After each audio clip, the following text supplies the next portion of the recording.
and welcome to my exercise application video number 10. Today was a push day, so chest, shoulders, and tricep.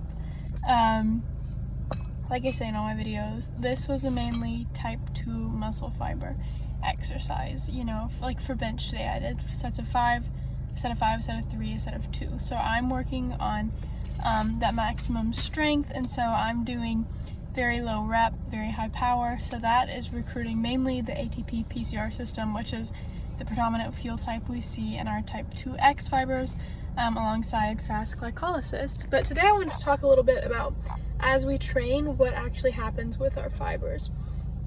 So we have kind of this continuum from type 1 to type 2X, with type 2A being in the middle.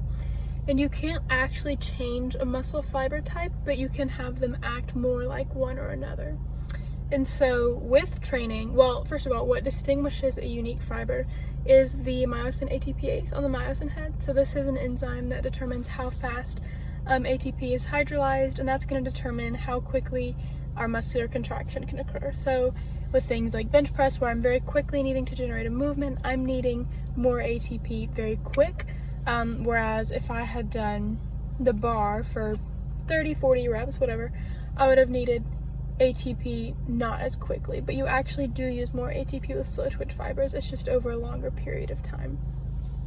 So with training, whether it is aerobic, whether it is cardio, you are always going from a type 2X to a type 1 fiber. Even if you're doing strength training, you are becoming more like a type 1 fiber. And this is because, and something to note, you can't change your fibers because you can't change the myosin ATPase, but you can change the characteristics of your fibers.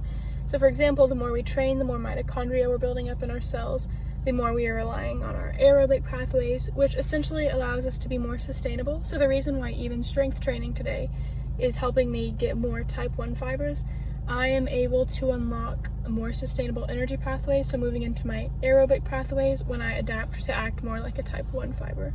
So this is why, as we become more sedentary or with older age, people transition back towards type 2 fibers. And at first this kind of confused me because in my brain I associate type 2 with power, but typically in the older population you don't see a lot of powerful movements.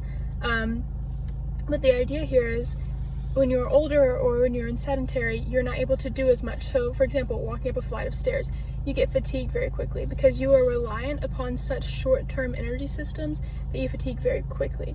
So even though those are our powerful, quick burst systems, the flip side of that is even doing normal or more lower intensity movements, that's your only option if this is your predominant fiber type, so you're more easily fatigued. So that's why as we train, you become more type 1 in activity, age, you become more type 2.